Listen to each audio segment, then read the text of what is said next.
My son Ethan and his wife Kayla laughed as they peeled out in the rented SUV, tires spitting snow across the frozen Alaska Trail. I watched their taillights disappear into the whiteout. Check if you're subscribed to the channel and write in the comments where you're watching this video from. We love to know how far our stories are reaching. The engine's growl swallowed by the wind. They had no idea I was the majority shareholder of their outdoor gear empire, Ethan's company, Peak Pulse, the one that had made him a Forbes 30 under 30 darling. And they had just failed the final test. If you're watching this, smash that subscribe button and drop a comment. Where are you tuning in from? Let me tell you how a 68-year-old widower from Seattle ended up stranded on a sub-zero trail outside Fairbanks, and how my own son's greed became his ultimate downfall. Trust me, this story has twists that'll leave you speechless. It started 4 months earlier, when my wife Ellen passed from a stroke. We'd been married 44 years. Losing her felt like losing gravity. But Ellen had been the numbers genius behind Peak Pulse. She built the brand from a garage startup into a $180 million empire. I was the silent partner, the guy who signed the checks and stayed out of the spotlight. The lawyers called it generational wealth. Ethan called it his birthright. Ethan had always been ambitious. Moved to Denver after college, launched Peak Pulse with Kayla, a former influencer turned brand strategist. They only called when they needed seed money. After Ellen's death, the requests escalated. A new warehouse, a celebrity endorsement, a private jet lease. Then Ethan showed up at the funeral in a $5,000 parka, hugging me like we were best friends. "Dad, you've always talked about Alaska," he said over coffee at my Mercer Island home. "The northern lights, dog sledding, the real wilderness. Let's make it a father-son trip. Heal. Bond."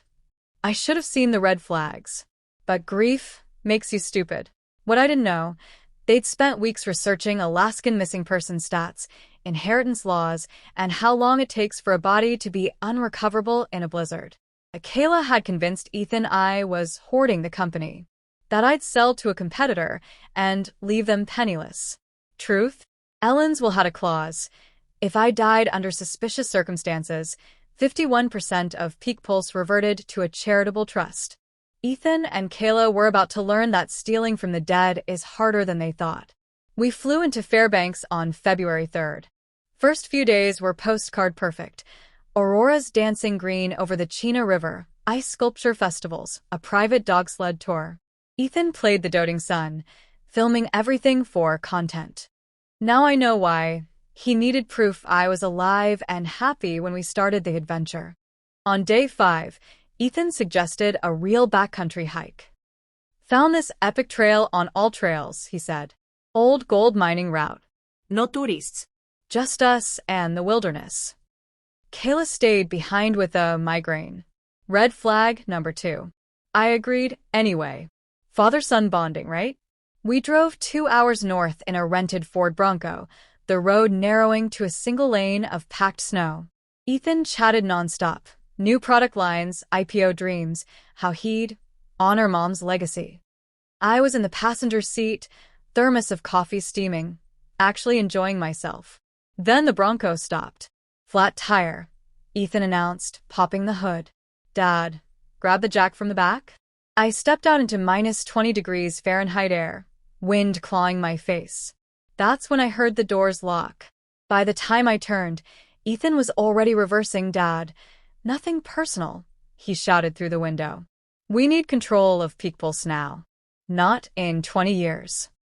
Kayla leaned over from the passenger seat, filming on her phone. "Good luck hiking back." They laughed, as the Bronco fishtailed away, leaving me with a day pack, 1 water bottle, 2 protein bars, a space blanket, and the clothes on my back. The silence after they left was absolute. Just wind and snow, and the crunch of my boots. Most people would panic. I won't lie. The first minute, my chest tightened like a vice. My own son had just sentenced me to death. But then my Seattle pragmatism kicked in. Panic burns calories. Calories I couldn't afford. I took inventory. Water, 16 ounces, frozen solid in 30 minutes. Food, 400 calories. Gear, merino layers, Gore-Tex shell, Microspikes, headlamp, lighter. Phone, no signal. But I had a Garmin InReach Mini, Ellen insisted after a near miss in the Cascades. Ethan didn't know. The trail was a white ribbon between black spruce. Wind erased footprints in seconds. Nearest town, 28 miles south. Temperature dropping fast. I had maybe 6 hours before hypothermia set in. I remembered Ellen's voice. Intelligence is knowing what you don't know. I didn't know jack about Arctic survival, but I knew physics. Wet equals dead. Motion equals heat. Darkness equals danger. First priority, shelter. I found a windbreak, a cluster of spruce bent under snow. Dug a quinsy with my gloved hands, packing snow into a dome. I crawled inside with a space blanket. Drank melted snow from my bottle cap. Rationed 1 protein bar. As the short Arctic day bled into twilight, I activated the Garmin. No SOS yet. Ethan was monitoring search and rescue channels for Peak Pulse PR. Instead, I sent a pre-programmed message to my attorney, Marcus Klein. Abandoned by Ethan on Trail 47 Me 12. Activate Protocol Echo. Do not alert authorities yet. Record everything. Protocol Echo was Ellen's paranoia in action. Every Peak Pulse product, jackets, boots, tents, had embedded GPS trackers for quality control. Ethan bragged about the tech in investor decks. What he didn't know, I owned the patent. Every tracker pinged a private server, including the ones in his parka and Kayla boots. Night felt like a guillotine. Minus 35 degrees Fahrenheit. I layered every stitch of clothing, did jumping jacks inside the quinsy till my thighs burned. Slept in 20-minute bursts, waking to check for frostbite. At 2:17 a.m., the Garmin buzzed. Marcus. Trackers active. Ethan/Kayla at Aurora Lodge, room 12. Posting Instagram story. Heartbroken.